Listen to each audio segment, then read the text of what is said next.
good day everyone. Welcome back to grade 9 mathematics. You're here with me again, and today we'll be talking about quadratic functions and how we're going to graph them looking at the standard form. So remember, previously we were talking about the vertex form, so now we're going to be talking about the standard form. So how do we graph a parabola looking at the standard form? Because there's no vertex, we cannot identify the vertex right away, so that we don't transform it to its vertex form. There are a couple of steps that we can follow just by looking at the standard form. First, let's find the axis of symmetry. So first step 1 is we need to look for the axis of symmetry. Step 1, axis of symmetry.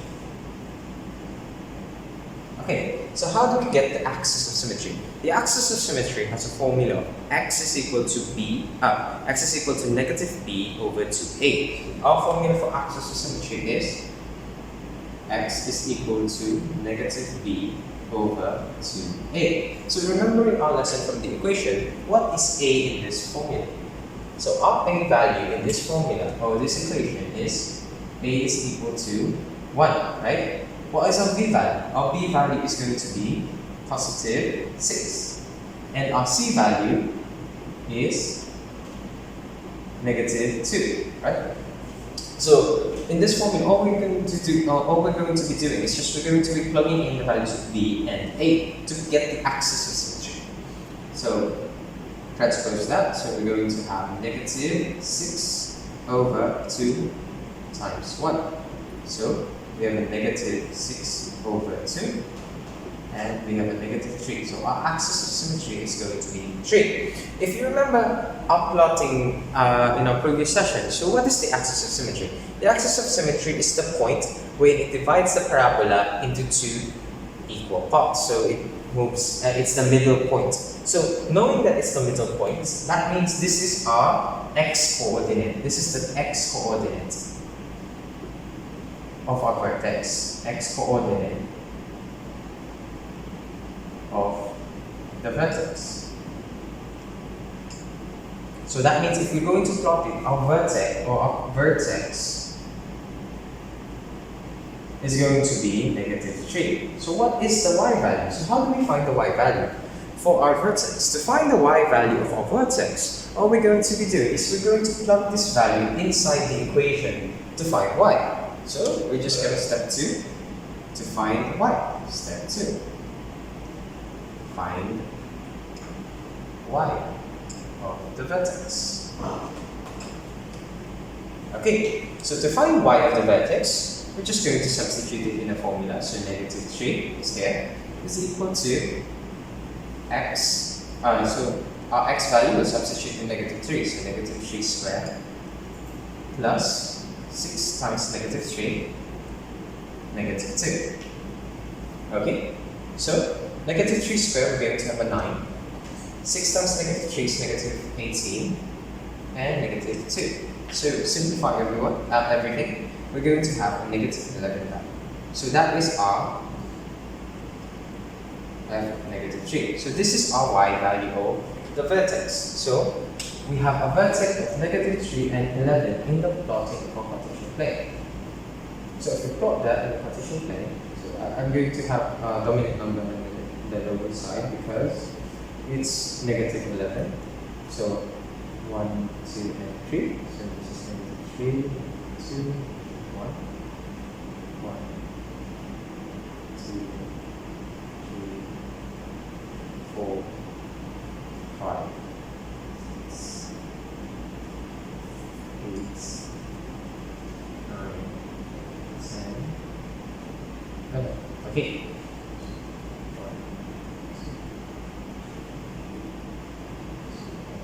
Okay, so our vertex is going to be plotted here.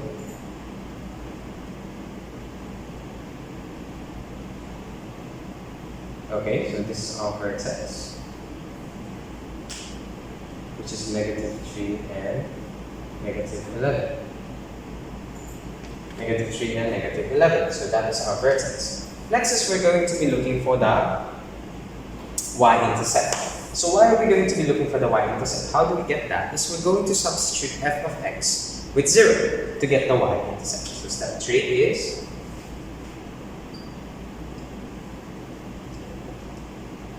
find the y-intercept.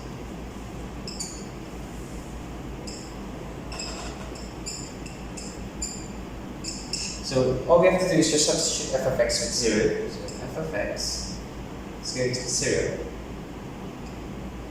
So we have 0 squared plus 6, 0, and minus 2. So this will 0 out, so we just have a negative 2 value. So f of x is, f of 0 is going to be negative 2.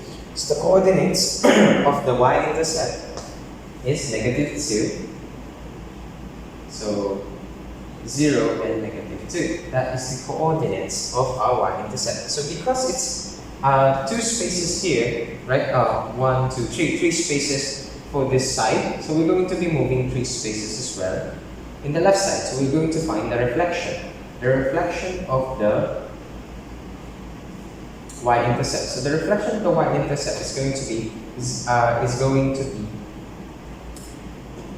negative 6 and negative 2. So this is the reflection. Negative 6 and negative 2. So that's the reflection. So step 4 is finding the reflection. So step 4,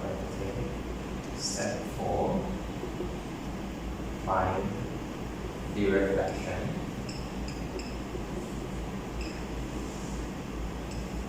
Reflection of y-intercept. Okay, so finding the reflection. And then all we're going to be doing now is connecting these 3 points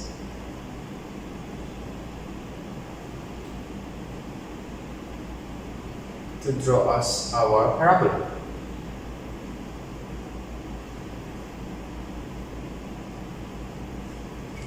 That's it. So that's how we're going to be drawing using the standard form of a using the standard form of a quadratic function. So take note that if a value is automatically positive, so we know it's going to be facing upwards. So we don't have to stress about drawing it upwards or downwards, because our previous lesson gives us an idea if the parabola will be opening upwards or downwards. But if it's a negative, we can already assume that the parabola will be facing downwards. We can take another example next session. That. So that's it. Okay, good. So a while ago we had an example where a is positive. So now what if we take an example that a is negative? So let's look at this quadratic function. F of x is equal to negative x squared plus 4x plus y. So let's identify our a, b, and c. Our a is going to be negative 1. Our b is going to be 4. And our c is going to be 1. Okay, so looking at our first step, find the axis of symmetry. So to find the axis of symmetry, we'll use the formula x is equal to negative b over 2a. Again, so we'll just substitute the values in the proper places. So we have negative 4 over 2 times negative 1. So negative 4 over negative 2. So because it's negative over negative, we're going to have a positive value, which is 2. So 4 divided by 2 is 2. So our axis of symmetry is going to be on positive 2. So for our vertex, 2 is our x-coordinate. So what will be our y-coordinate? Our y-coordinate, again, to find the vertex, all we have to do is just substitute the value from the axis of symmetry in the formula. So we have f of x, f of 2 is equal to 2 squared negative plus 4 times 2 plus 1. Okay, take note the negative number is outside, not inside of the parentheses, because the value here is substitute only to x, not the x value. Okay, so 2 times 2 is 4, so it's going to be negative 4. 4 times 2 is 8, and 1.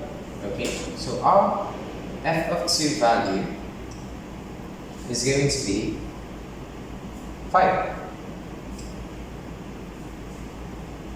That is our f of 2 value. So our vertex, if we're going to be plotting up our points in our Cartesian plane, okay, 1, 2, 3, 4, and 5. So 1, 2,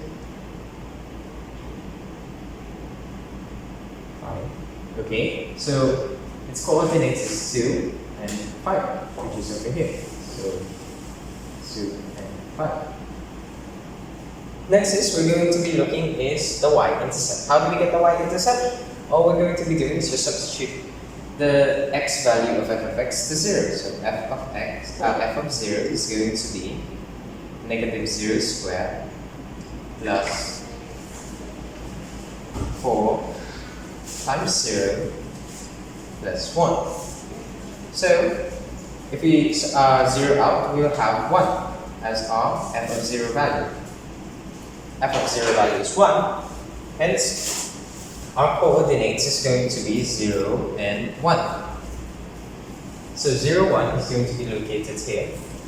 So how many places is it positioned from the vertex? So 1 and 2, 2 places. Therefore, we're going to be finding its reflection. Reflection of the y-intercept is now going to be 2 places here. So that means we just move 2 places here.